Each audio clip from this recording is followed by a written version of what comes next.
nesse momento, agradecer ao meu a sua equipe de amor e de paz, que nesta noite tenhamos, através da mensagem, cura, através de nossa irmã palestrante, Karine Mamona. Que a tua luz, Senhor, envolva todos nós presentes, levando o consolo, a paz, a harmonia, envolvendo todos os nossos irmãos necessitados da tua luz, do teu amor, levando essas energias positivas para que todos nós possamos prosseguir a caminhada com alegria e sempre procurando vencer todas as tribulações. Que a tua misericórdia ampare e proteja todos, por hoje, amanhã e sempre. Que assim seja. Que assim seja. É com você. Pronto. Gente, boa noite mais uma vez. Eu quero agradecer a oportunidade da casa, da espiritualidade, por esse momento, né? De reflexão, de, de ajuda mútua, de novos pensamentos e pela oportunidade de estar aqui com vocês hoje e por ontem, pelo sempre que está vindo, né? Por todos os tempos. Vocês estão bem? Estão todos bem? Sim. Em Graças a paz. Deus. Pronto, Estamos. que Estamos maravilha. sim. Eu vou fazer o seguinte, eu vou tentar virar aqui minha tela para poder, deixa eu ver se eu consigo, né? Porque aí eu acho que ele também não vira, né? Deixa eu ver. Ele tela cheia. Eu acho que não consegue girar. Não consegue. Ah, consegue. Pronto, vou fazer isso daqui, ó, que fica melhor. Em vez de vocês ficarem olhando para minha cara, né, não? Pronto. Nós vamos conversar hoje sobre sobre cura, né? Então, assim, é bom a gente tentar conceber da palavra esse significado tão profundo sobre cura. Porque, assim, cura é algo tão peculiar, né? Quando a gente pensa assim, cura, eu vou curar o quê? Eu vou falar sobre o quê com a outra pessoa? Como é que eu vou me comportar perante o outro? Como é que eu posso ajudar as pessoas no momento em que a população está tão adoecida? Eu me lembro que em 99 tinha aquele burburinho de que ia ter o bug do milênio, que as máquinas iriam parar, isso e aquilo. E aí virou o ano e a gente viu que as máquinas continuaram a funcionar, que tudo fluía normalmente, mas nota-se que do ano 2000 para cá, os espíritos que vieram, o comportamento dos que aqui estavam, foram modificados, as pessoas ficaram adoecidas. Na realidade, o bug do milênio não foi nas máquinas, foi na raça humana. Infelizmente, foi na raça humana. As pessoas não conseguem mais ser felizes com o que têm, querem ser algo, alguém que não pode, não consegue mais dar um bom dia, uma boa tarde, uma boa noite, um por favor, muito obrigado. Não consegue mais se levantar para poder dar um lugar a uma gestante, a uma pessoa de idade, não consegue respeitar uma criança. Hoje a gente tem medo de tudo.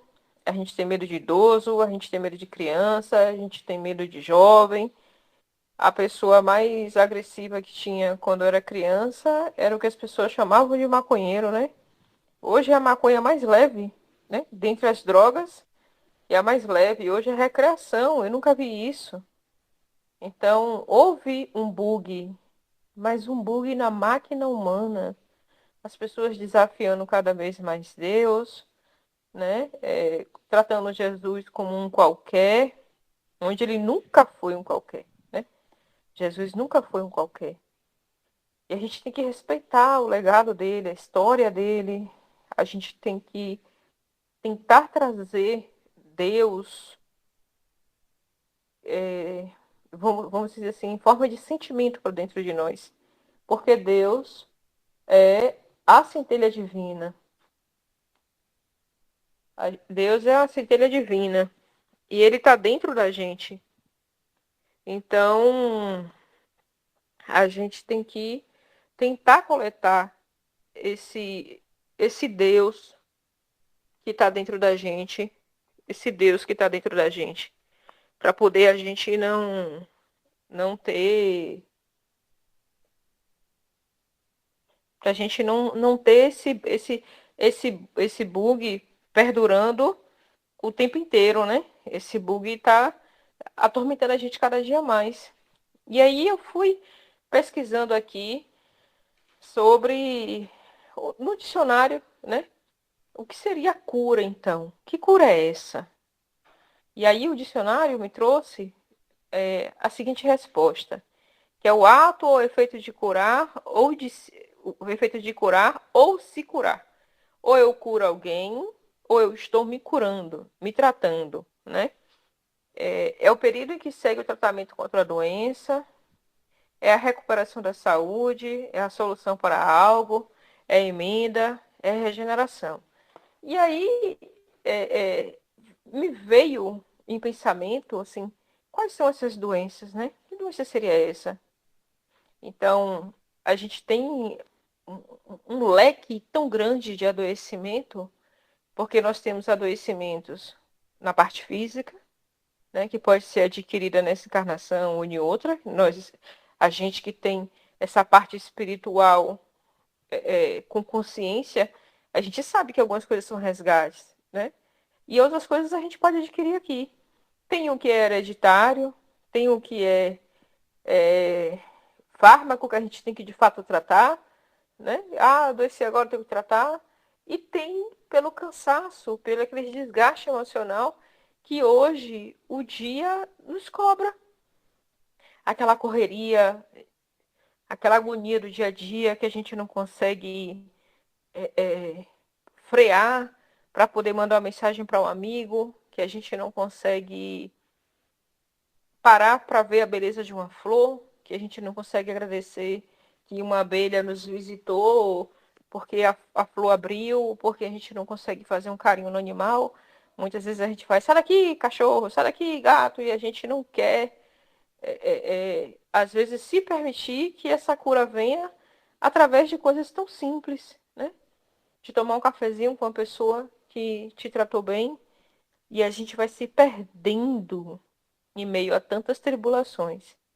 E a gente acaba esquecendo que muitas dessas enfermidades começam lá atrás, na encarnação passada, começa numa briga que quando era adolescente, mas que nós Deus dentro de nós.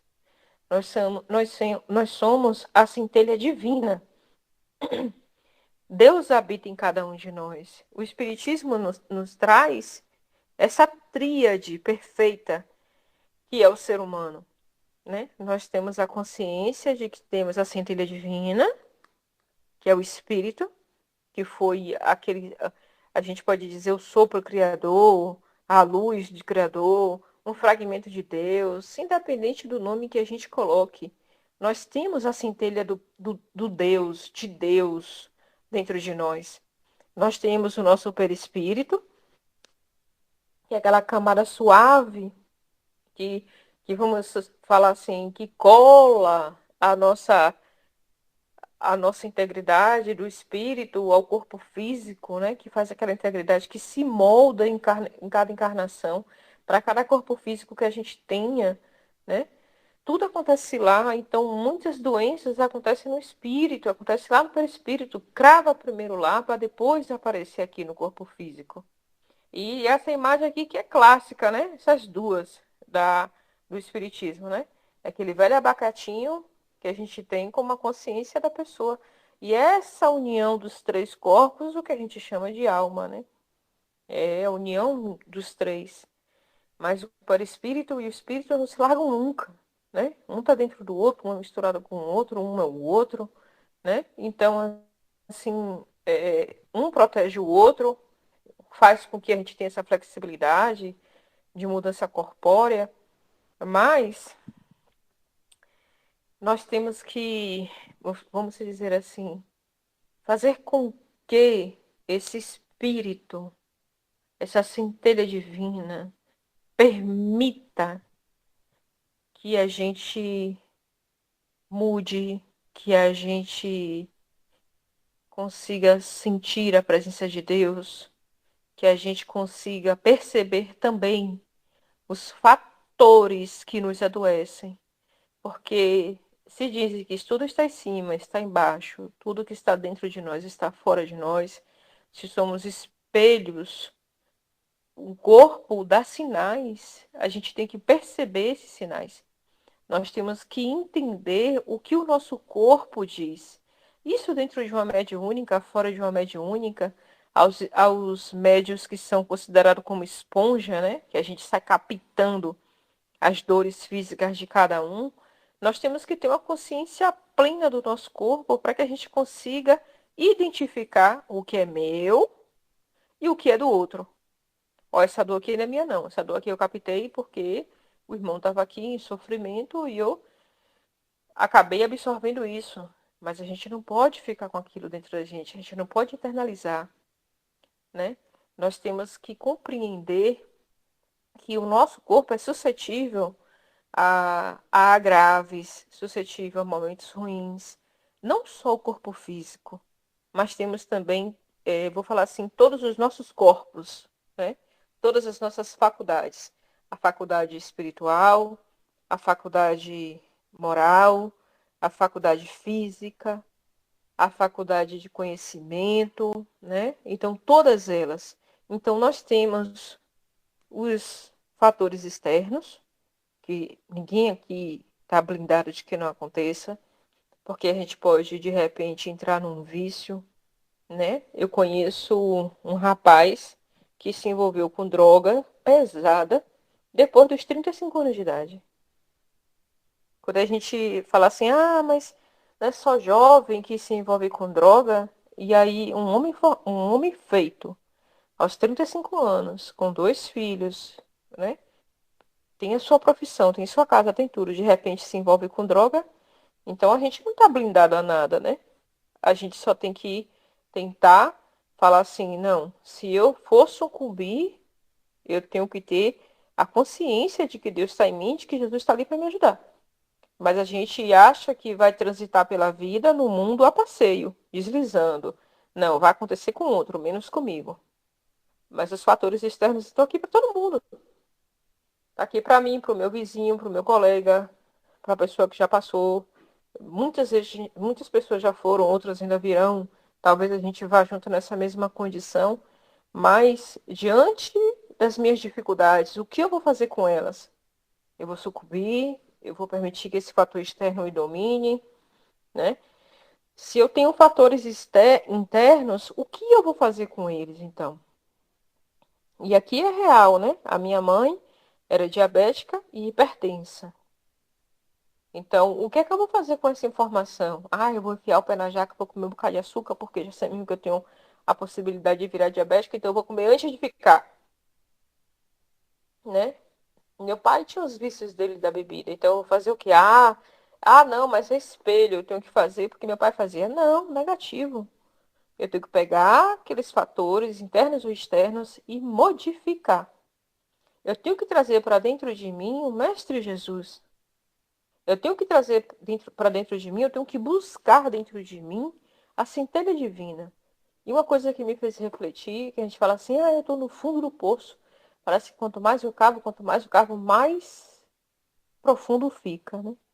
Se a gente conseguisse entender que a nossa internalização, a nossa profundidade, o nosso poço é a nossa alma, se a gente cava,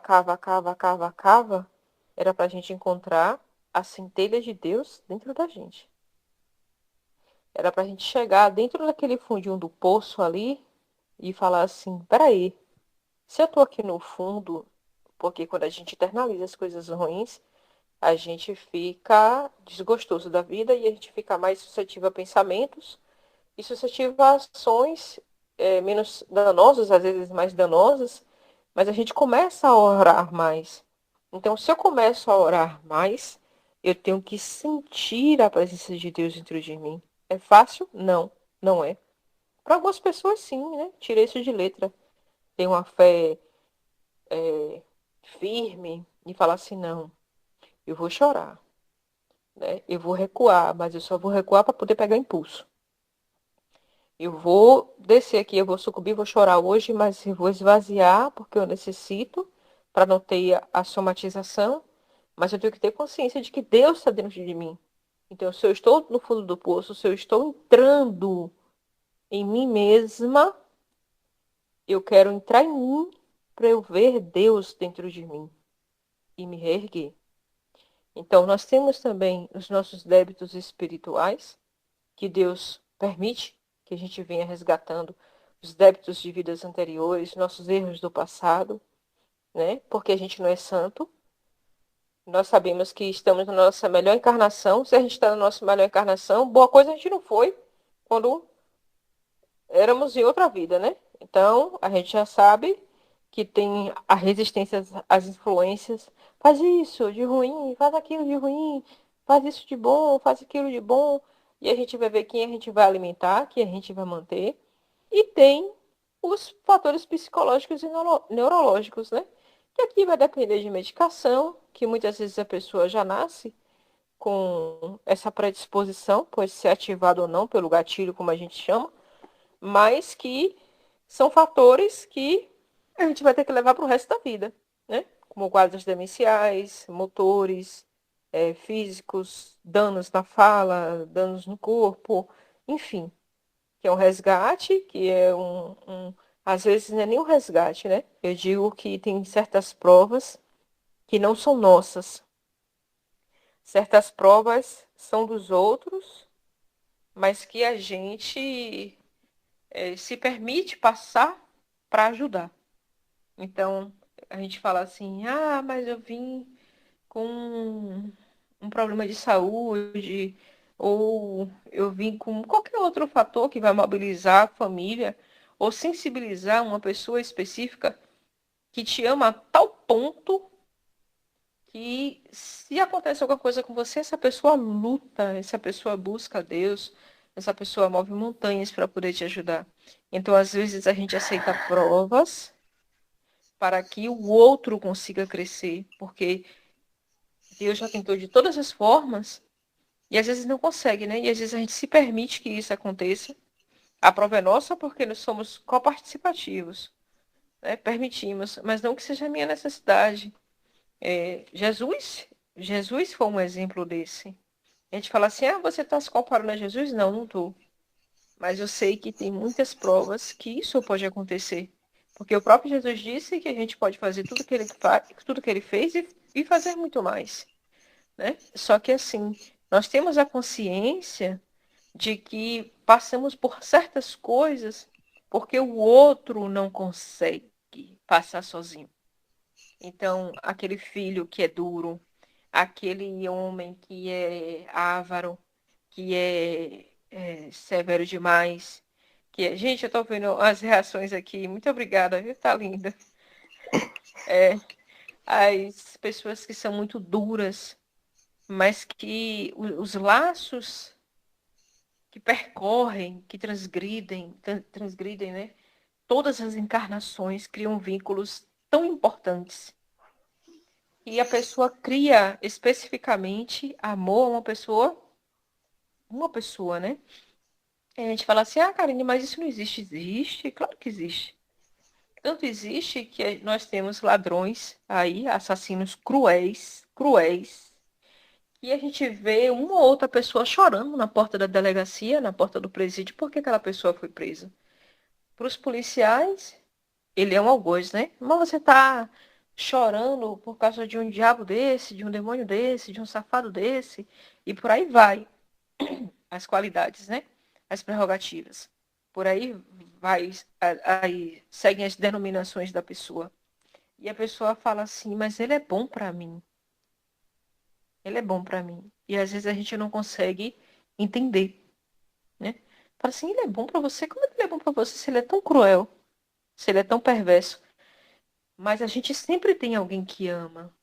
E que ama mais do que o outro. Então Deus fala assim, não.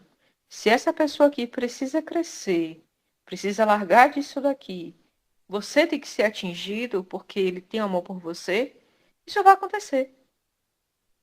E quantas pessoas não mudam o percurso da sua vida, não mudam o que fazem na sua encarnação por conta do outro, por conta de um filho, por conta de uma esposa, por conta de uma mãe, por conta de um irmão. E ele sai da droga, né? E se regenera. Quantos aí? Eu conheço um caso, eu não sei se a Lenita conhece, é de Feira de Santana, que era de feira, que tinha um ladrão, né? Vamos dizer assim, um marginal, que o apelido dele era Boi Véi. Ele morava lá perto de minha casa. E ele era muito temido lá em Feira de Santana, muito temido mesmo. Ele era assassino, enfim, né? E tantas outras coisas. Quando dava perto de Micareta, um dos antigos prefeitos prendia ele antes da festa acontecer. E ele teve 2 filhos. Engraçado que ele ia na porta da minha casa quase todo dia. Pedia água, ele não tinha geladeira, ele não tinha fogão, não tinha nada. Pedia água, pedia comida, todo dia. De manhã, meio-dia e de noite. Pedia pão, pedia tudo. E ele continuava fazendo as atrocidades, né? E quando foi um bendito dia, o filho dele, ainda de menor, matou um rapaz. Na rua de trás da casa que a gente morava. A pedradas, né? Os 2 filhos dele se juntaram e mataram um rapaz. Porque foram criados naquele meio e não conseguiram se agregar. De falar assim, não, isso aqui eu não quero para minha vida. Acabaram cometendo o mesmo, uma ação que ele fazia. E eu vi um homem chorar a noite inteira. Ele chorou, ele urrava, parecendo um bicho acuado, ferido. Ele acordou, acho que o quarteirão inteiro, esse homem gritou a noite inteira, chorando, sentado no meio-fio, aos prantos, gritando que os filhos dele não. Que jamais era para os filhos dele fazerem o que fizeram. E foram presos pela primeira vez.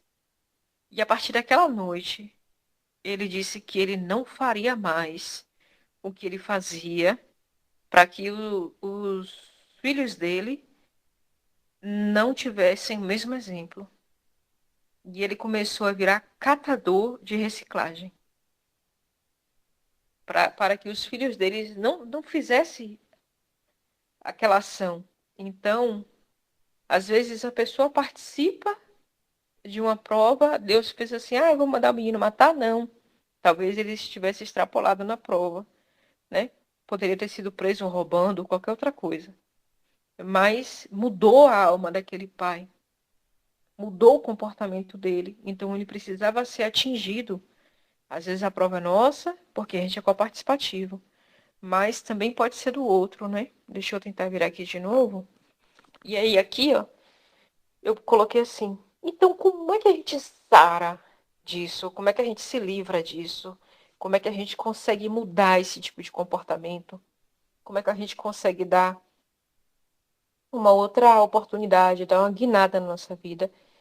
A depender da situação, nós temos tratamentos fármacos, né? Quando o problema é físico, nós temos a cura do corpo físico com medicação. Nós temos tratamentos espirituais, que são raros, né? Os médios de cura, mas nós temos, e não só tratamento espiritual com médio de cura, mas nós temos a água fluidificada. Chico passou, né? Passava muito, e ele conta até uma história, né? De Bezerra de Menezes, que a moça não tinha medicação e ele rasgou a receita e a mulher foi tomando, né?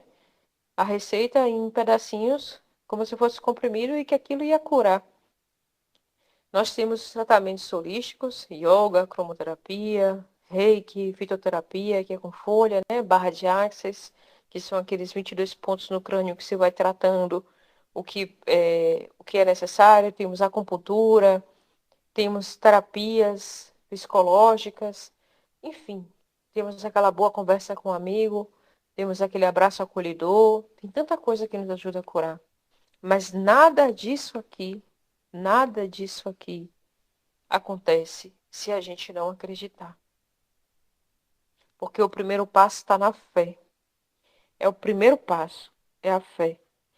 E Jesus Cristo, ele nos ensinou isso desde os primórdios. Desde quando ele colocou o pezinho dele aqui nesta terra, nesta orbe, Jesus, ele ensinou a gente que nós temos que ter fé. Temos que ter fé. Se não tivermos a fé, nada vai acontecer. O melhor remédio não vai acontecer, a melhor cura não vai acontecer, o melhor de tudo não vai acontecer. Eu vou contar para vocês 2 fatos agora que aconteceram comigo. Especificamente comigo. O primeiro eu tinha 16 anos de idade. Eu tive um câncer no esôfago. E aí eu fui tratada, cheguei a pesar 49 quilos. Eu tenho 1,70 m, então vocês imaginam o que é chegar a 49 quilos com 1,70 m. E aí começou a discriminação na escola, tive que parar de estudar, porque antigamente não se falava nem o nome do câncer, né? Falava assim, aquela doença, ou falava o CA, mas falava baixinho, porque era como se fosse atrair. E aí eu sempre tive fé, né? E minha mãe também sempre foi muito fervorosa. Minha mãe que me ensinou a se apaixonar, a me apaixonar por Jesus, né? Foi minha mãe que botou Jesus na minha vida. Eu tinha muito assim, Deus, Deus, Deus, Deus, Deus. E minha mãe era tão apaixonada por ele, tão apaixonada que ela mostrou a visão que ela tinha dele para mim. E eu comecei a me apaixonar por Jesus por conta de minha mãe. E agradeço muito a ela. E aí eu comecei aquele tratamento terrível. Na época não era quimioterapia, era através de comprimidos e uma série de restrições, né? Em 90 dias eu passei por 13 endoscopias. 13 em 90 dias. E não tinha anestesia como tem hoje, era tudo acordada, né? Tudo ao vivo, a gente assistia tudo, engasgava, era um inferno.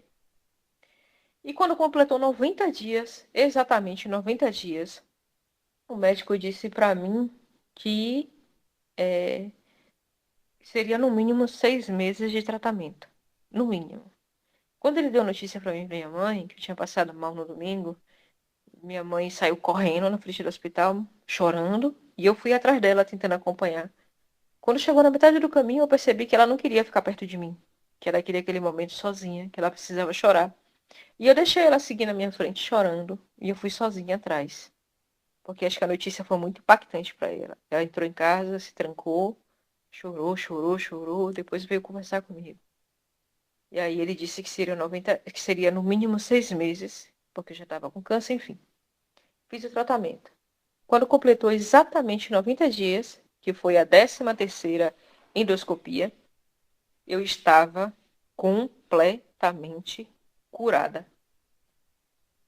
E o médico perguntou para minha mãe, falou bem assim, já tem mais de 6 meses de tratamento dela?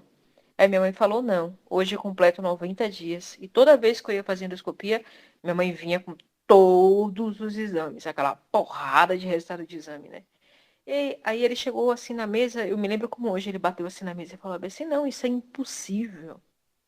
É impossível essa menina estar curada com 90 dias. O estado dela tinha que ser no mínimo 6 meses. Aí ele virou para minha mãe e perguntou assim, o que foi que a senhora fez? Aí minha mãe virou para ele e perguntou assim, o senhor sabe o que é fé? Esse é o melhor remédio. Eu vou indicar para o senhor colocar aí para os seus pacientes. Foi a resposta da minha mãe para ele. E eu fui curada. Em 2022, Lenita tá de prova, né? Minha mãe desencarnou, adoeceu. No dia 28 de janeiro, à noite, eu descobri que está... 28 de janeiro, foi. Eu descobri que eu estava com câncer na tireoide. E 2 dias depois, eu descobri que minha mãe estava doente. Aí eu deixei o câncer da tireoide que eu estava de lado, fui cuidar de minha mãe. Minha mãe desencarnou 5 meses depois de quando a gente descobriu que ela estava doente, né? Foi operada, mas desencarnou, infelizmente ou felizmente, eu não sei. Que aí é do olhar de Deus. Ele quis ela perto dele. E aí eu fui entrar na justiça contra o plano de saúde e fiquei 1 ano e 7 meses ainda doente. Fui operada 1 ano e 7 meses depois que eu descobri o câncer na tireoide. E eu fui buscando os meus tratamentos, né? A fé, o passe, a água fluidificada, as cirurgias espirituais, ali nos 2 centros espíritas, né? Um chamado Bezerra de Menezes e o outro Luz e Harmonia de lá de Feira. Busquei tratamento. E quando eu fui operada, e aí os espíritos, né, ajudando, de benevolência, me ajudando, aqueles passos que eu tomava, né, as orações, eu fazia palestra, e ia, mesmo doente, conversava com o tumor, eu falava com ele que ele não era meu inimigo, e que se ele quisesse, ele teria a oportunidade de ir embora, que eu não queria extirpá-lo e jogá-lo fora.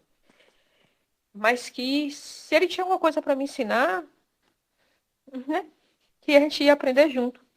E eu chamava ele para orar comigo. Não, agora a gente vai orar, eu e você.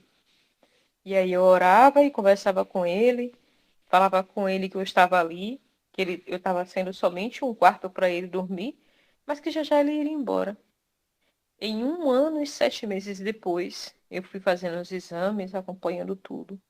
Ele, depois de tanta turbulência, né, nesse 1 ano e 7 meses, eu perdi a minha mãe, perdi meu tio, perdi meu primo, meu pai foi atropelado, meu sogro adoeceu, faleceu também, tudo junto, tudo nesse 1 ano e pouco.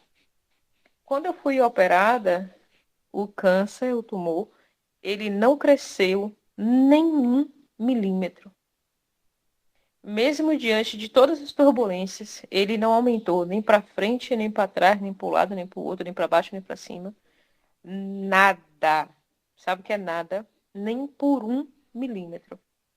E aí o médico fez assim, como é que isso aqui aconteceu? Eu falei de novo, Deus. Então a gente tem que buscar isso. A gente tem que buscar a fé. E Jesus falou isso pra gente. Jesus, ele não curou ninguém sem fé. Em Marcos, diz assim, nisso, uma história tão conhecida, né, da mulher hemorragista. Nisso, uma mulher que havia 12 anos vinha sofrendo de hemorragia. Chegou por trás dele e tocou na borda de seu manto, pois dizia a si mesma, se eu tão somente tocar em seu manto, ficarei curada. E voltando-se, Jesus a viu e disse, ânimo, filha, sua fé a curou. Desde aquele instante, a mulher ficou curada. Então, Jesus, ele tinha dito que uma virtude tinha escapado dele. E ele ainda fala assim, em tantos outros passos, né? Eu estou colocando aqui alguns trechos dos passos de Jesus. Saindo dali, 2 cegos o seguiram, clamando, Filho de Davi, tem misericórdia de nós. Entrando ele em casa, os cegos se aproximaram. E ele lhes perguntou, vocês creem que eu sou capaz de fazer isso? Eles responderam, sim, Senhor. E ele, tocando nos olhos deles, disse, que seja feito segundo a fé que vocês têm. Outro trechinho. Esse daqui foi de Mateus 9, 27 e 29. Aqui o outro trechinho. Um leproso, aproximando-se, adorou de joelhos e disse, Senhor, se quiseres, podes purificar-me. Jesus estendeu a mão e tocou nele e disse, quero, seja purificado. Imediatamente ele foi purificado da lepra. Em Mateus 8, 2, 3. E aí, a gente se pergunta assim, né? Ah, é para eu largar o tratamento que eu tenho que fazer? Negativo. A medicina está aí para ajudar. Mas a gente tem que acreditar que aquela medicação que a gente está tomando vai curar. que se você tiver de se livrar, se sua vida tiver de ser estendida, ela vai ser. Jesus, ele não curou ninguém sem autorização.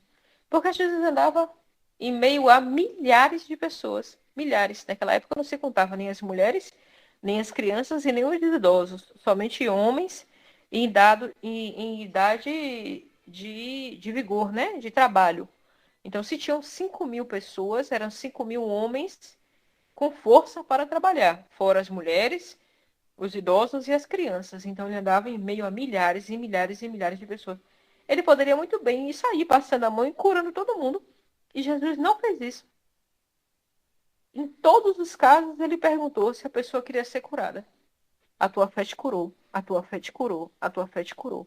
Então a gente tem que entender que a nossa cura, eu vou colocar para cá de novo, a nossa cura começa, ó, interna. Aqui eu achei bonitinho, né? Que ele bota aqui o nome de Jesus e colocou assim: Jesus liberta, salva, cura e transforma. E aí dos nomes aqui de Jesus, né? Das letras de Jesus.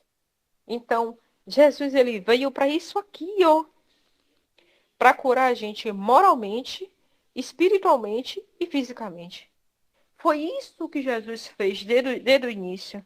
Ele mostrou nossas falhas, ele andou com as prostitutas, com os leprosos, com os ladrões, com os cobradores de impostos, com a escória da humanidade naquela raça. E ele veio mudando o comportamento. Ele teve 12 apóstolos, e cada um com seu erro.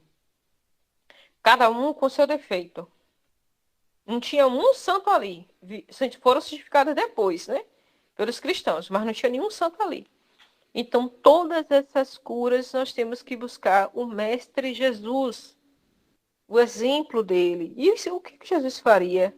Ah, isso aqui, ó, Jesus, o Senhor me perdoe, mas isso aqui eu não consigo não, mas eu vou tentar. Ó, Jesus, errei, mas eu vou tentar. Ó, Jesus, isso aqui acertei. Maravilha. O importante é buscar. O amor de Deus cura, cura. E ele cura em diversas formas. Ele tem diversos pontos, diversas oportunidades e possibilidades de acontecer, né? Nós temos que buscar a Deus e buscar Jesus. Nós temos que buscar o amor próprio. O amor próprio que eu estou dizendo aqui não é egoísmo, não é isso que eu estou dizendo. Mas o amor próprio, onde a gente se permite ser respeitado pelo outro e se dá o respeito. Quando a gente vê que a gente está doente, a gente não maltratar o nosso burrinho, como falava Francisco de Assis, né? A gente não maltratar o nosso burrinho. Então, amor próprio é isso, é cuidar, é se cuidar, né? É se respeitar, é não permitir que o outro me agrida, que eu sofra violência doméstica e acho que aquilo é normal, né? É eu respeitar também a criança e não reproduzir aquilo. Então, quando eu me respeito, eu não me coloco naquele lugar de vítima e também não me coloco naquela posição de algoz, né? A vítima que eu digo que todos nós somos vítimas em algum momento. Mas o que eu estou dizendo é para a gente não se permitir estar naquele lugar. Se eu posso reagir, eu tenho como reagir, eu vou buscar a reação. É disso que eu estou dizendo. Então, o respeito, caridade, compaixão, educação, que hoje está, parece que engoliram as palavrinhas mágicas de bom dia, licença, por favor, obrigado, não quero, se senhor, se senhora, né? Hoje em dia parece que está perdido isso, né? Agradecer a pessoa, dar um abraço na pessoa, agradecer um animal, né? Acolher, agradecer a Deus pelo alimento, por mais que esteja na sua mesa, um alimento que você não queira comer. Ah, eu queria comer picanha, mas eu tenho um ovo. Agradece o ovo que você tem, porque poderia estar pior, você poderia nem ter o ovo. Ah, mas essa comida é requentada de ontem. E o que é que tem? Transforma ela, você tem comida para fazer isso. Né? Aproveita a oportunidade que você tem. A resignação, a resiliência. Eu vou resistir isso daqui, eu vou passar por isso aqui. Né? Eu vou me resignar, eu vou modificar, eu vou pegar aqueles débitos, aquelas dificuldades. Eu vou ter força, foco e fé. Eu vou ter força para passar pela situação, para conseguir superar o que a mim é destinado. Eu vou ter foco. Eu quero ter um foco, eu quero ser uma pessoa melhor. Eu quero mudar esse defeito em mim. Ah, eu sou muito rancorosa.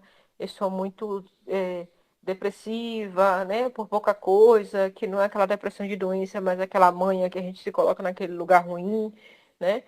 Eu sou gastadeira demais, eu minto demais, eu adoro beber, então eu tenho que ter foco.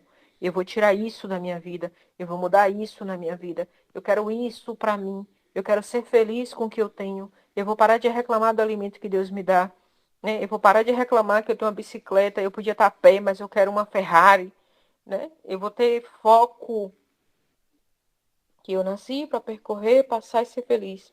Meu foco é esse, é mudar, é crescer. E acima de tudo eu vou ter fé. Fé em Deus, fé em Jesus, fé na espiritualidade que nos acompanha, fé na espiritualidade da casa, fé nas coisas que você pode fazer, fé que você pode se curar, a fé que você pode chamar Jesus para dentro, para perto de você. Ah, mas você só pode orar de noite. Mentira isso. Você pode orar o que você quiser. Jesus te conhece de cabo a rabo, Deus te conhece de cabo a rabo. Você está em um momento de sofrimento e você não vai chamar por ele porque você está querendo dormir? Chame. Tenha força, tenha foco e tenha fé. Deus, olha só, eu estou aqui cambaleando de sono. O senhor me desculpa aqui, mas eu estou precisando conversar com o senhor. Está acontecendo isso e isso. Vai cochilando, batendo cabeça, mas tenha fé, né? Eu achei essa imagem tão linda, porque se eu tivesse a oportunidade de encontrar Jesus, eu não sei nem se eu olharia para a cara dele. Mas eu acho que o que eu ia querer era colo. Eu acho que eu ia querer isso aqui, ó. Era botar minha cabeça no colo dele. Só para Jesus fazer um afago.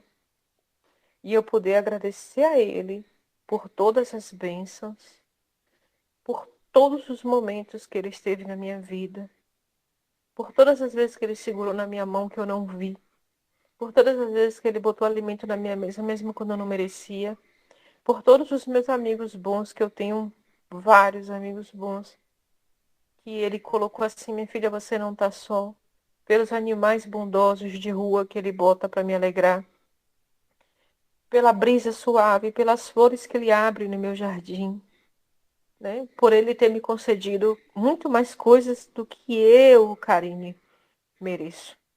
Eu acho que eu queria isso aqui, ó, colo. Não sair gritando. Aqueles 10 segundos de afago ali que você abaixa a cabeça no colo de alguém. Eu acho que eu ia querer isso daqui. E eu quero agradecer a vocês pela oportunidade e dizer assim, que a cura dos nossos males está dentro de nós. Que a gente tem que parar com aquela mania boba de dizer assim: ah, eu errei, eu erro, mas eu errei porque fulano me fez errar.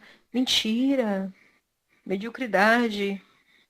Eu errei porque eu sou fraca, eu errei porque eu não consegui resistir à tentação, eu errei porque a minha ignorância falou mais alto, eu adoeci porque eu extrapolei na bebida, no cigarro, na droga. Eu não me curei porque eu não me permiti. Eu não me curei porque eu não quis. Porque eu acho que desencarnar vai ser mais fácil do que passar pelo problema, né? Que ainda tem isso. Então, eu tenho que entender que a cura começa quando eu acredito que ela vai acontecer. A cura começa quando eu abro o olho de manhã cedo e eu sinto na minha pele arder a luz do sol. Eu sei que Deus está ali e que Ele vem trazendo vitamina e vem me curando. Quando eu abro os olhos e vejo uma flor estampada, aberta, né? E que de repente quando a gente chega, vem uma brisa suave e a gente sente a presença de Jesus. Eu vou contar uma coisa para vocês aqui, que no meu aniversário, né? Que foi agora em julho, dia 11 de julho, e eu tenho um quintal lá em casa, a Lenita conhece, que tem uma fonte, tem a natureza é bem bonita, né? Tem umas flores, uma jade que dá 1 metro e pouco, 1 metro e meio de cacho de flor, assim. Uma coisa linda, né? E aí eu acordei de manhã cedo e fui para esse quintal descalça, né? Aí peguei e fiquei descalça lá no quintal, no meio do quintal. E aí eu fechei os olhos e comecei a conversar com Deus, né? Primeiro agradecendo a ele pela oportunidade de um ciclo ter sido fechado e outro estar sendo aberto. Agradecendo a ele pelo alimento que ele sempre me deu, pelos dias que ele tinha me concedido, não somente até o dia de hoje, mas por todas as minhas encarnações que eu tive, e se ele ainda me conceder novas outras encarnações, que eu também acreditava e agradecendo a ele. E aí, num determinado momento, né, meu pai está doente, meu pai está com um CA no intestino, vai ser operado no dia 21 desse mês. Então, em abril, meu cachorro morreu, né? Meu cachorro tinha 15 anos comigo, Vitório. E com 15 dias a gente descobriu que meu pai estava doente. Hein? E aí foi aquela coisa, né? Indo atrás. E aí eu, no meio do quintal, eu comecei a chorar. Aqui é um desabafo com vocês, né?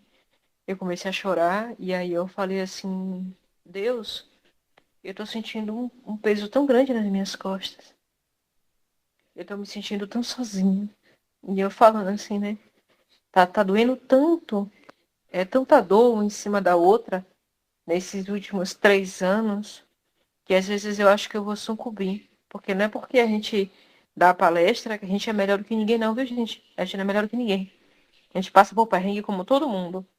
Muito pelo contrário, a gente é testado, retestado, e leva na cara, que é pra ver se a gente vai cumprir com o que a gente fala. E aí, nesse momento, eu chorando, né? Falando assim, eu queria tanto um carinho do Senhor, Deus. Eu conversando com Deus lá no quintal. Eu queria tanto sentir a tua presença, porque eu sou tão ignorante que eu não consigo, às vezes, te sentir.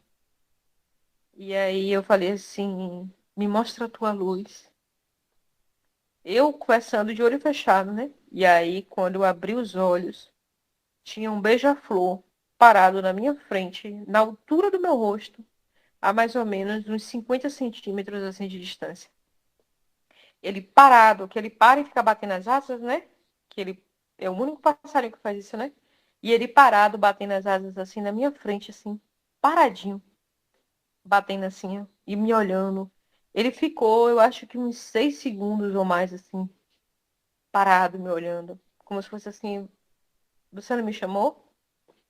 Você não disse que você tava sozinha? Não tá nada. Eu aqui. Aí foi que eu chorei mais ainda, passando bezerro, né? Ah, meu Deus, obrigado. E aí eu fiquei naquela comoção de que eu não ando só. Nenhum de vocês anda sozinho. Se a gente for colocar na conta, nós já temos Jesus, né? A Virgem Maria, Deus, nosso anjo da guarda e no mínimo um obsessor, né? No mínimo. Então, sozinho a gente não tá nunca. Nunca. A espiritualidade que nos rege, o Mestre Jesus nunca vai nos deixar só. Deus nunca vai deixar só. Mas que a gente consiga abrir os olhos para a vida enquanto o beija-flor está parado na nossa frente. Que a gente consiga contemplar o bater das asas dele, a cor dele, o brilho dele. Né? Que esse beija-flor seja Jesus na vida de vocês. Que seja Deus na vida de vocês. Que seja o melhor que vocês tenham. Que seja a espiritualidade que acompanha vocês. Que seja o quem vocês se apegarem, sabe? Porque Deus, ele para na nossa frente para mostrar a gente que ele está ali. E a gente fica de olho fechado. Abra os olhos e sinta Deus em qualquer parar. E esse beija-flor, ele voou. Aí eu tenho um arco lá em casa que tem umas flores, né? Ele deu a volta, encostou numa rosa branca, que tem uma rosa trepadeira branca que ela dá uns cachos daquele buquê de noiva. Ele encostou na rosa, retornou por cima de mim, bem aqui assim na minha frente e subiu.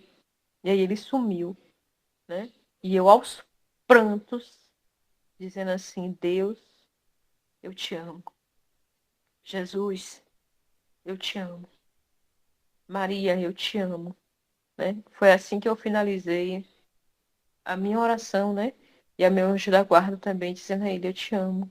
A minha gratidão por mais uns dias. E a minha gratidão a vocês por mais uma oportunidade. Agradeço imensamente e que o Mestre Jesus, Deus e toda a espiritualidade da casa que vocês frequentam, abençoe e proteja hoje e sempre. Vocês estão com a palavra aí agora. A minha gratidão. Muito bem. Isso nos fortalece e nos encoraja, porque todos nós reclamamos da vida, dessa existência, porque somos assim, fulano é assim, eu não sou, e coisa e tal. E quando a gente observa esses ensinamentos, esses aprendizados, essas experiências, a gente vê o quanta possibilidade nós temos de ser nós mesmos e, às vezes, duvidamos. Então, Jesus nos ensinou que é preciso ter fé. Então, às vezes, muitas pessoas me perguntavam e eu ficava sem saber a resposta a ser dada. Por que Jesus não curou todo mundo? E aí, tal, agora você vem e diz que aqueles que não foram curados porque foi falta de fé. E realmente, quando entra no desespero, perde toda essa noção. Então, por mais que a gente diga que sofra, mantendo a fé, a gente não sofre. Então, muito obrigado, Deus abençoe, abençoe a todos e acredito que tem mais pessoas também querendo falar alguma coisa. Bom, seu Adalberto, eu vou ser breve, né? Primeiro, agradecer a Deus, né? A honra de ser amiga dessa menina, porque isso aí é uma joia rara aos olhos desse pai, desse criador. Eu tive a honra de conhecer a mãe dessa menina e sem comentários, né? Falar da mãe dela. Karine, você falando em fé, me fez recordar o problema que eu tive, né? Em janeiro, eu vou ser breve. Você sabe que eu ia também fazer uma cirurgia na mão, né? Em virtude de um problema de carpo. E eu fiz todos os exames, fiz aquilo que foi recomendado pelo médico. E a espiritualidade, em uma das reuniões mediúnicas que você frequentou comigo lá na casa onde eu melindro, eu trabalho, eu tive um momento de socorro espiritual, onde eu doutrinei um espírito, e um dia antes eu senti tanta dor, que eu falei para Deus que eu não queria ficar curada, que eu só queria que ele aliviasse as dores, porque eu já não aguentava mais tanta dormência, a mão se moveu, os dedos. E nesse dia dessa reunião mediúnica, gente, tenha certeza que eu fui agraciada, né? Pela espiritualidade, por esse socorro. É incrível, né? Como a gente sente a presença desse Deus vivo, desse Mestre Jesus, dessa fé. Porque no dia que eu doutrinei o Espírito, veio na minha mente as dores, e eu, no mesmo momento que eu estava doutrinando, eu já tinha pedido na abertura das orações que Deus tivesse misericórdia, que eu fosse agraciada só para diminuir as dores. E no dia seguinte, parecia que eu não estava com nada do que eu teria antes. E ao levar os exames ao médico, ele disse para mim: eu não vou fazer sua cirurgia mais, porque eu não estou vendo mais nada aqui. Ele me fez a mesma pergunta que o médico fez à sua mãe: você fez o quê? Eu só respondi a ele: doutor, existe um Deus capaz de tudo, existe uma fé. E ele foi vivo na minha vida e me presenteou com essa graça. Então, é acreditar, né? Embora a gente não seja merecedor, né? De tanta cura, de tanta bênção, mas ele é misericordioso. Então, fica aí, né, o meu depoimento e a minha gratidão, né? Pela tua palestra, amiga. Que Deus te abençoe infinitamente. Eu vou falar uma coisa aqui, se vocês me permitirem. Que Lenita falou assim, que às vezes a gente não é merecedor da cura, né? Que a gente não é merecedor da, daquela benevolência que Deus faz. Uma vez eu escutei de uma pessoa que era espiritualista, né? E ela virou para mim e falou assim, eu não sei se já aconteceu para vocês, que ela falou assim que eu tinha uma coroa na minha cabeça, né? Que ela falando na realidade sobre espiritualidade, bondade, benevolência, caridade. E aí ela falou bem assim, que eu tinha uma coroa na minha cabeça e que dentro desta coroa, e que nesta coroa estavam sendo cravadas um monte de pedrinha preciosa, né? Um monte de pedra. E que essas pedras eram as bondades que eu já tinha feito na minha vida e que continuava fazendo. E que essas pedras iam iluminando o meu caminho. E eram justamente elas que faziam com que Deus voltasse os olhos e que me permitia vivenciar novas oportunidades, né? De ser curada, de ser agraciada com outras coisas, de ter amigos bons do lado, enfim. E ela falou assim para mim, que as pedras que nós carregamos, ela me colocou no lugar porque ela estava conversando comigo, né? E eu estou passando para vocês. As pedras que a gente coloca na nossa coroa serão as moedas que nós pagaremos aos nossos bons advogados na hora da nossa defesa, né? Então, quando a gente for precisar ser defendido das doenças, dos ataques espirituais, das, dos problemas da vida, Deus pega o anjo da guarda, a gente coloca assim, empurra, tira a gente de um acidente, tira a gente de um malfeitor, cura uma doença que estava ali perturbando, que ele falou, não, essa filha minha aqui consegue ajudar, eu vou agraciar ela aqui. Então, a bondade que nós fazemos são as lanternas e os brilhos que iluminam nossos caminhos. Então, você, Lenita, e todos os outros que estão aqui, os ausentes, têm essas pedras. Você foi merecedora sim, porque eu tenho certeza que em outro momento você, quantas vezes, né, você com seu ouvido acolhedor, com seu abraço reconfortante, né? Dessa alma boa. Você não ajudou com a palavra alguém, né? Que está querendo se matar. Então, assim, ou que está querendo fazer alguma outra bobagem. Você e todos nós que estamos aqui. Ninguém é ruim 100% e ninguém é santo 100%. Mas nós temos essa oportunidade de cravar brilhantes em nossas coroas. Então, que vocês também façam isso, né? Aqui foi só uma reflexão que eu lembrei agora da palavra dessa moça. Se tiver mais alguém para falar, para perguntar, estou aqui. Se quiser fazer alguma Dele, pergunta. Boa noite, Karine. Boa noite. Obrigado pela sua palavra, pela sua reflexão. É isso mesmo, a gente está vivendo nesta vida, temos sofrimentos, temos dores, mas isso aí faz parte de nossas vidas. Entendeu? Muitos não ligam, não deixa para lá, mas muitos que já estão cientes, como a gente que já leu bastante o Evangelho, né? A gente sabe e a gente também pressupõe que a vida não é só felicidade, né? A vida vem com um pacote. Então, a gente tem que interpretar e seguir a vida. É isso mesmo. Que Deus te abençoe. Parabéns pelas suas palavras. Te dê muita cura, muita fé e muitos anos de vida.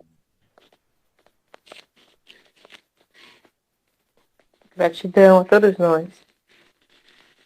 Thiago, Opa, boa noite para todos. Eu pedi licença aqui, né, para parabenizar aí a Karine, né, pela Tá bem atitude, né, baixinho, eu não estou conseguindo ouvir. É Tiago que está falando? o Thiago. Eu vou Eu encostar quero aqui, viu? Deixa eu fechar aqui, coisa que eu vou encostar aqui. Só um minuto para ouvir. Pode eu quero falar. parabenizar, eu quero parabenizar aí você, Karine, pela atitude que você teve, né, de enxergar esse lado, né, que é muito importante. Hoje em dia, infelizmente, são poucas mulheres que têm essa, essa perspectiva, entendeu? Então é muito bom, né? A gente, a gente ouvir isso, né? Inclusive também nós vemos vivemos em um mundo em que muitas pessoas nesse momento estão sendo obsessivas, estão sofrendo, né, com vários ataques obsessivos. Tem muita gente aí que está em outras frequências, né, frequências completamente inferiores. E o interessante é que você falou, né, sobre a questão das pequenas coisas, né? Ontem mesmo na reunião a gente até relatamos isso aqui. E a gente observar os pequenos detalhes, né? A gente vê Deus nas pequenas coisas. Então, o que acontece é que muitas vezes a gente não visualiza, a gente não vê, né? Como você falou, na natureza, né? No beija-flor. Então, isso é muito importante. Mas é isso, né? Eu me sinto muito assim, parabenizado, né, por saber que existe esse grupo de pessoas, né? Aqui no Brasil, né? E a fraternidade espírita, né? Ela tem se evoluído muito, né? Apesar de não ser muitos as pessoas que realmente prestigia. Mas é isso. Aquelas pessoas que, eu acho assim, que para aquelas pessoas que estão realmente em um estado, por exemplo, que já chegou naquele patamar, né, de ter um determinado chamado, né? O Sol da Alberto mesmo, por exemplo, tem aí essa experiência, né, com certeza ele foi adquirindo esse interesse, né, pela doutrina, tudo. E, enfim, ele chegou até esse nível, né, de interesse. E é muito bom, né, a gente sabermos que existe realmente um grupo, né, tem esse, né, que somos nós, que são vocês, porque na verdade a gente está aqui de passagem, mas eu conheço a doutrina espírita já há algum tempo, né, e inclusive assim, agora eu gostaria, só, Adalberto, que o senhor pudesse tirar uma pequena dúvida, ou o senhor, ou qualquer um dos membros, em relação a essa questão de reencarnação. Por exemplo, será que o que a gente está vivendo hoje, por exemplo, a dificuldade que a gente vive hoje, né, a gente passa por alguma frustração, alguma coisa assim, será que isso aí realmente significa que eu tenho, todos nós aqui tivemos uma vida passada, é isso? E eu gostaria de saber se, eu não sei, será que todos nós aqui, para podermos chegarmos onde estamos hoje, né? Estamos aqui nessa reunião. Será que a gente reencarnou várias outras vidas? E nessas vidas passadas que a gente viveu, a gente não teve essa oportunidade, né? Praticamente eu creio que talvez não. Essa oportunidade de associação. E o que vocês têm a dizer sobre as pessoas que não conseguiram essa evolução? Elas vão ter que conseguir na outra vida, é isso? Obrigado. Pronto. Querem que eu responda? Vocês vão responder? Pode responder. Pronto. Tiago, primeiro agradecer pela oportunidade de você ter nos assistido, né? Tá aqui conosco. E assim, encarnação, o Espiritismo diz que nós tivemos várias e ainda teremos várias, né? Qual é o rumo? Se a gente for pegar as escrituras do próprio Espiritismo, seremos e caminharemos a sermos espíritos puros, né? Então ainda estamos nessa evolução. O próprio Jesus Cristo, né? Ele veio do mundo crístico, Jesus. Ele está em outro patamar, outro nível. Quando a Terra foi criada, há bilhões e bilhões de anos atrás, está escrito na Bíblia que fala assim, que Deus fala nós, né? Deus fala no plural. Jesus já era Jesus. Então, imagine nessa estrada longa dele, quantas vezes ele já encarnou, né? Só que assim, tem pessoas que dentro de uma encarnação dá passos largos, né? Uns vão a galopes de girafa e outros vão no passo de lesma. Mas vai, né? A própria Joana de Ângeles diz que quando a gente vem dentro de uma encarnação médium e que a gente trabalha a mediunidade para o bem, né? Quando a gente consegue socorrer, ajudar essas pessoas, nós adiantamos a nossa encarnação em 2. Isso é a palavra de Joana de Ângeles, não é minha, tá? Joana também diz assim, que as flores, elas despertam com a luz do sol e as rochas com dinamite. Então a gente entende o seguinte, que cada pessoa tem uma forma de despertar. Tem gente que nessa encarnação vai mudar muito pouco, ou quase nada, né? Estamos vivendo a parte da transição planetária, onde alguns espíritos já estão sendo convidados a se retirar. Muitos já estão sendo retirados, que vão para lugares mais primitivos, orbes mais primitivos, porque não querem caminhar a favor do bem, ao lado do bem, para o bem, né? Então, se essas pessoas não querem progredir junto com a Terra, porque quando o orbe evolui, não é só a gente ser humano, é o planeta também, né? Então, existem mudanças no clima, existem mudanças na terra, no fundo do mar, animais entram em extinção, outros aparecem, em qualquer esfera, em qualquer nível de elemento. Então, se a gente não consegue acompanhar, se a gente não quer acompanhar, se a gente quer ficar aqui no mundo a passeio, nós vamos passear em outra orbe. Mas se eu quero buscar a minha evolução dentro da minha caminhada, seja ela como for, e melhorar um pouco, eu estou em busca daquilo que o próprio Jesus disse, né? Você podes fazer tudo o que eu faço e muito mais. Se Jesus não mente, mente? Não mente. Até onde a gente sabe que Jesus nunca mentiu, né? Se Jesus disse que eu posso fazer o que ele fez, ele está me dizendo que lá na frente eu vou estar no lugar dele. Eu vou estar fazendo pelas pessoas com o mesmo nível de amor ágape que ele fez por mim, que faz por você e que fez pelo outro lá atrás. Não é que eu seja crucificada, mas eu vou estar no mesmo nível de amor que ele tem. O mesmo nível de amor que ele tem para conosco. Então, assim, eu vou caminhar a tal ponto para poder chegar a ser um espírito puro, um espírito benevolente, um espírito que vai conseguir enxergar as pessoas sem diferença. Porque para Cristo não tinha diferença entre uma prostituta, um ladrão, um juiz, um rei, um senador, uma viúva, uma mulher casada, uma criança. Não tinha. Para Jesus, éramos e somos uno, só um, filhos de Deus, um pedaço de Deus. Então, é isso que vai fazer com que a gente caminhe. Eu vim nessa encarnação, você sabe o que a gente tem que fazer? Retirar a síndrome de Gabriela que nós temos. Eu nasci assim, eu cresci assim, eu vou ser sempre assim, Gabriela. Não, a gente não veio para aqui para isso.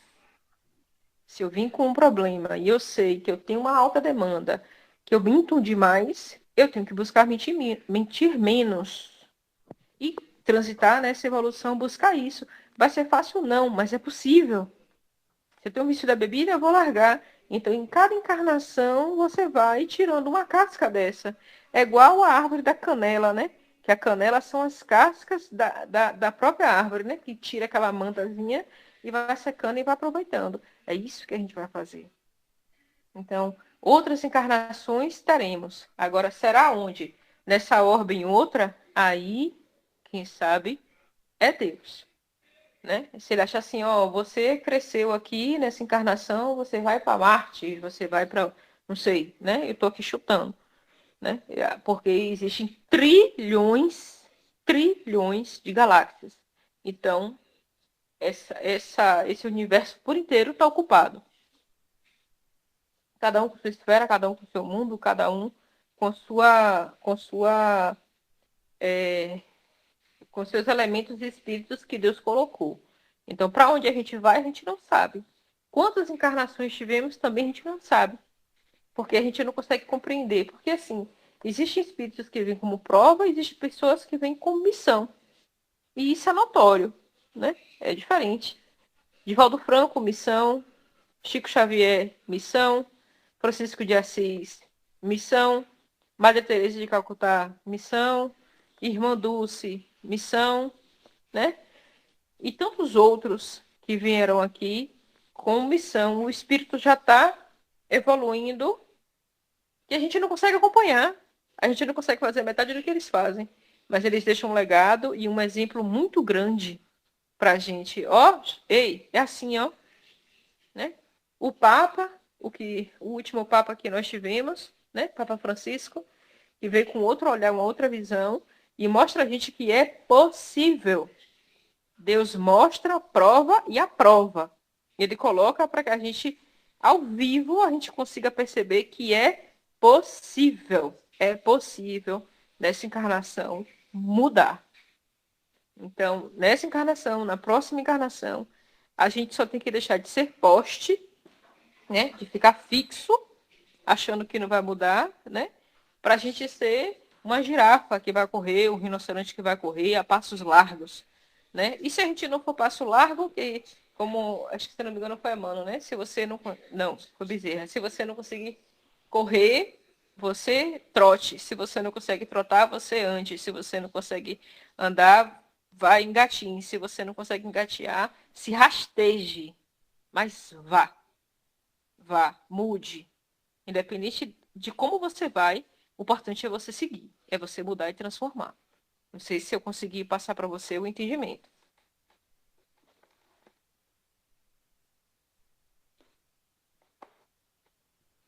Ricardo, na minha opinião, reencarnação é o que a gente estamos no processo da nossa vida agora, né? Eu acho que a melhor reencarnação é que estamos vivendo agora, porque essa que a gente temos que consertar nossos erros, né? Fazer, dar o bom, o máximo de nós, né? Que né, nós temos livre-arbítrio. Tem um livro de Adenauer Novaes, que é Reencarnação, Processo Educativo, Perguntas e Respostas. Tem 100 perguntas e 100 respostas. Uma das perguntas que tem aqui, ele fala o seguinte: qual o objetivo da reencarnação? A resposta, ele diz: a reencarnação é a educação do espírito. Reencarnando o espírito, adquire habilidade nova, capacita mais para resolver problemas e para enfrentar novos desafios. Com a reencarnação, desenvolve-se a competência e o reencontro afetivo são os promovidos. O espírito, quando reencarna, sempre encontra situação mais favoráveis que as vividas no passado. Então, eu acredito que essa reencarnação que a gente está vivendo são as nossas melhores, né? Porque as outras a gente veio consertando, consertando. E a outra que vem próxima, né? Vai ser você vem melhor ainda, porque você já fez nessa o que você poderia fazer, né? Eu acredito nisso aí, né? É o que eu já li. Mas esse livro, se você puder adquirir, de Adenauer Novaes, Reencarnação, Processo Educativo, Perguntas e Respostas, tem 100 perguntas e tem 100 respostas. Você vai gostar muito. Eu já li várias vezes, entendeu?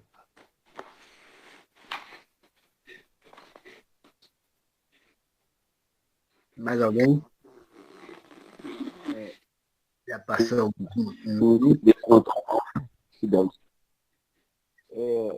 Bom, só resumir, só fazer uma revisão aqui. Então quer dizer que se no caso eu não fizer bons atos aqui nessa vida, eu vou para uma situação primitiva, quer dizer que eu vou ser enviado para uma vida primitiva para poder pagar o que eu não consegui fazer aqui nessa dimensão, né?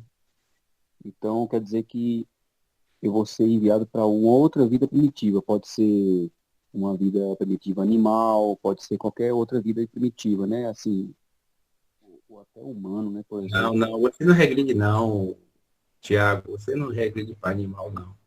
E a gente já. Isso aí vai depender da leitura, aí tem que estudar muito, né? Mas o que a gente teve, a gente não regride mais para animal. É assim, o que você faz hoje é o que você tem amanhã para cumprir. Eu não acredito nisso, a gente tem um livre-arbítrio. Eu acho que a gente tem que fazer as melhores coisas da nossa vida, né? Ser do bem, fazer o bem, ajudar sempre, fazer a caridade. E aí eu acho que a vida é essa aí, não tem outra, não. Se a gente também fazer o mal, a gente vai também ter o mal lá na frente. Eu acredito que é assim, pela minha convivência, eu acredito que a vida é assim. E o resto é a gente estudando e compreendendo, assistindo palestra, entendeu? Para a gente Os irmãos compreender. aqui, os irmãos aqui, cada um tem um ponto de vista diferente, assim, em relação à doutrina espírita, né? Deixando que os senhores me respondam. Eu gostaria de saber se cada um aqui presente tem um ponto de vista diferente, uma característica diferente em relação à doutrina espírita, né, no caso. E eu gostaria de saber se, por exemplo, se a Karine, né, Karine citou aí alguns nomes que tiveram missão, né, como Manduce, Irmã Teresa de Calcutá e outros, né, no caso. Será que aqui entre nós, será que não temos uma missão nessa vida? Pode ser que sim, pode ser que não, né? E se tivermos essa missão, será que a gente tem que ativar essa missão usando redes sociais, essas redes virtuais? Ou a gente tem que fazer será que é preciso um sensacionalismo? Será que é isso para, por exemplo, se para mim ter uma missão, né? Tem que fazer essa missão de uma forma sensacionalista. Por exemplo, quando eu falo sensacionalista, tem que usar esses recursos que nós temos, né? Que são essas redes virtuais, plataformas digitais, ou não é preciso. Obrigado. Pronto, bora lá. Tiago, eu não sei o que foi, vamos dizer assim, implantado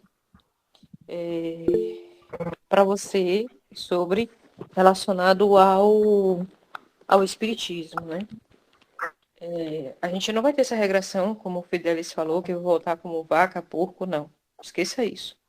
A gente sempre vai caminhar para frente, né? Sempre para frente. Sempre em busca da evolução. Quando eu disse missão, o que eu estou falando foi em escala evolutiva. Um exemplo. Madre Teresa, Chico, Divaldo vieram com uma missão maior do que a minha. Não que eu ainda não esteja nesse plano, porque eu ainda posso fazer coisas que ele fez. Mas pode estar na minha programação e eu não quis. Ou falar assim, ó, eu não estou afim de assumir isso aqui agora. Porque a gente planeja, mas nem por isso a gente vai ter que executar, né? A gente vai executar. Porque existem as tentações, existem as falhas, existem os problemas pessoais que a gente não consegue executar. Ou a minha missão está compatível com a minha capacidade espiritual. Às vezes, a minha missão não é do tamanho da de Divaldo, do tamanho da de Madre, do tamanho de Irmã Dulce. A minha missão está em orientar as pessoas como psicóloga, como amiga, como um trabalhador, como uma pessoa que escuta, como primo, como qualquer um que chega até a mim e eu consigo dar uma palavra de conforto. Ou que eu trabalhe lá naquela ligaçãozinha das pessoas que estão querendo se matar e que eu sou anônima. Então, o que você faz não é o tamanho, porque eu não estou na maçã do caminho. O que conta é o que você faz do bem, de bem para outra pessoa. Isso também é uma missão. Isso também caminha para a evolução. Ah, é porque eu não executei que eu vou ter que ir para o orbe primitivo? Não. O que a gente está falando são dos espíritos mais arraigados, daqueles espíritos mais duros, que não querem crescer de forma nenhuma, que ainda veio nesse mundo, nessa encarnação. Ó, meu querido, por favor, você não vai fazer mais isso. Você não vai mais matar por prazer. Você não vai querer mais abrir um corpo de uma pessoa porque você não olhou para a cara dele e não gostou. Né? Você, bora parar com isso. E aí eu tô falando assim de coisas bárbaras, né? Que a pessoa não consegue sair daquele processo. Aí fala assim, ó, você tá tendo tanta oportunidade, você não quer, então você vai ser convidado a se retirar. Mas não que você vai ser algo pejorativo, não, não é isso. É porque o mundo está caminhando de tal forma e está se transformando de tal forma que aquele espírito não está conseguindo mais conviver naquele meio. Quer ver uma coisa? Você está dentro de uma família que as pessoas, cada uma tem uma religião, mas todas elas têm uma fé fervorosa, né? Um espírita fervoroso, um católico fervoroso, um evangélico fervoroso e um de religião africana também fervoroso. A fé não é o fervor. A fé tem que ser racional. Porque se ela não for racional, não vou caminhar para lugar nenhum. Cada um vai ter um ponto de vista diferente, um não vai respeitar o outro, e aquilo não vai adiantar de nada. Então, se eu sou espírita, eu tenho que entender que a minha fé espírita tem que me trazer mudanças morais, em primeiro lugar. Se eu sou evangélico da mesma forma, se eu sou católico da mesma forma, e se eu sou umbandista ou candomblessista da mesma forma.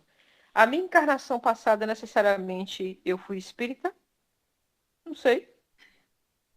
Posso ter sido outra coisa. Nessa encarnação eu fui católica e virei espírita, né?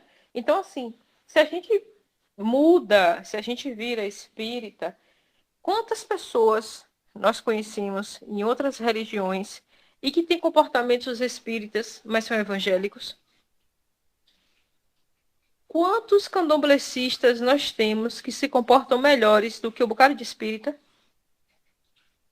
Quantos catolicistas se comportam melhores do que evangélicos? Quantos ateus que dizem que não acreditam em Deus, que têm comportamentos melhores do que eu, você e todo mundo que está aqui? Mas ele teima dizendo que ele não acredita em Deus. Mas é uma pessoa que não aguenta ver uma pessoa com fome na rua, que ele manda fazer pão para entregar, que ele vai numa escola doar material escolar para criança carente, que ele comprou uma sandália, que ele dá um prato de comida, que ele pega uma cesta básica e oferece a alguém. Você acha que Deus está dando as costas para para essa pessoa que é ateu? Porque ele está dizendo que não acredita em Deus? Né? Existe os dois filhos da história bíblica, né? Que fala assim que um filho fazia tudo para Deus, para o pai, mas era um filho ruim. E o outro dizia para o pai pedia, faz isso para mim, ele dizia que não ia fazer, mas ele fazia. Então, assim, quem agradava o pai? O que dizia que ia fazer não executava? Ou que dizia que era mais rebelde, mas que fazia tudo que o pai mandava? Então, assim, é como a gente se comporta, é o que a gente faz, é o que a gente se propõe na nossa evolução. Porque não adianta você dizer que você vai carregar um caminhão nas costas quando você não tem força para isso. Você normalmente levanta um garfo. Então a gente vai levantar um garfo hoje, amanhã a gente levanta um garfo e uma faca. Depois a gente levanta um copo, depois a gente levanta um copo cheio de água. E aí vai, é um passinho de cada vez. Não é dessa forma que você vai falar assim, é porque eu vou para o inferno, eu vou para tal lugar. Esqueça isso. Você vai ser responsabilizado por suas ações. Se tiver de sair daqui, vai ser convidado a sair. Se você tiver que seguir nesse orbe, você vai seguir nesse orbe. Se você tiver que mudar, se na próxima encarnação você vai ter que cumprir com tudo que Divaldo cumpriu, você vai cumprir. Kardec, ele foi convidado a fazer o trabalho que ele fez para o Espiritismo. E aí ele perguntou que se ele não aceitasse, a espiritualidade respondeu a ele, se você não aceitasse, teria outra pessoa para fazer no seu lugar. Então, não estamos sozinhos. sempre tem outra pessoa para ajudar ou para fazer aquilo que a gente deixou para trás. Entendeu? Isso é em caminho à evolução, isso é decorrente dos nossos ensinamentos. E se a gente se mantém em um erro, observe que as pessoas que nos cercam, né, tenta pontuar a gente e as nossas falhas. Ó, você tá errando aqui, ó. Aí você se chateia com uma e vê outra pessoa e fala, ó, você tá errando aqui, ó, e aponta de novo. Ó, isso aqui você tá errado. Tum, é pra gente prestar atenção naquilo que a gente está fazendo. Entendeu? É assim que a gente vai caminhando. Mas nada no espiritismo, uma coisa que eu vou te falar aqui que é para você guardar no seu íntimo. Nada no espiritismo é cravado. Você teve 50 encarnações. Você vai desencarnar daqui a 10 dias e com 80 anos você volta e depois vai ficar tantos dias. Você vê isso, nada é cravado dessa forma. Se tiver um espírito aqui que me diga quantas encarnações ele teve e ele consiga me dizer quando Deus criou ele, eu digo a você que é mentira. Deus me criou tal dia, tal hora, desse jeito. Olha, ele pegou um facão, deu uma lapeada no braço dele, caiu uma centelha e eu fui criado. Não existe isso no espiritismo. Essa coisa da gente colocar isso aqui, ó, o cabresto, e só seguir dessa forma. É assim. Não. A nossa caminhada é um dia após o outro. A nossa evolução é um dia após o outro. É estudar, compreender, levar para o coração e para o maior templo que eu tenho, você tem, seu Fidelis tem, seu Adalberto tem. É o coração e a essência, a fagulha, o Espírito de Deus. Porque não adianta você ouvir e não assimilar. Você tem que estudar, compreender e mudar. E mudar dói. Mudar comportamentos dói para burro. Né? Você percebeu os seus erros quando o outro fala, você quer esganar a pessoa. Né? Mas você tem que compreender que está ali para o bem. Né? Então, assim, a gente tem que entender que se eu estou percebendo o meu erro dentro dessa minha evolução, eu vou buscar melhorar. Ah, mas eu não vou mudar não, porque isso aqui é chato. Tudo bem. Você não vai mudar agora, mas amanhã você vai mudar. Não importa se vai ser ainda nessa... Ah, mas vai ser nessa encarnação? Não sei. Pode ser que sim, pode ser que não. Então vai ser na outra? Também não sei. Nós temos tantas coisas para cumprir, tantas coisas para fazer, que eu também não sei. Né? Então não se preocupe quantas missões você tem. Se ela era do tamanho de Divaldo, se ela era do tamanho que eu tenho, ou se ela é do tamanho de uma formiga. O que importa é que hoje você está melhor do que ontem e amanhã você tem que tentar ser melhor do que hoje. Né? Amanhã, quando você pensar em xingar alguém, você tranca a boca e não xinga. Pronto, é um erro a menos que você cometeu. Se deu vontade de dar um burro em alguém, você não dá. É um ato insano a menos que você cometeu. Entendeu? É um dia de cada vez. Um passinho de cada vez. Tá certo? É isso que você tem que falar assim, não, eu vou, isso aqui eu preciso modificar. E é assim que a gente vai caminhando. Entendeu? Agradecer a todos aqui primeiro pela oportunidade. Que Deus abençoe a todos. E tenham uma excelente semana. Vamos lá.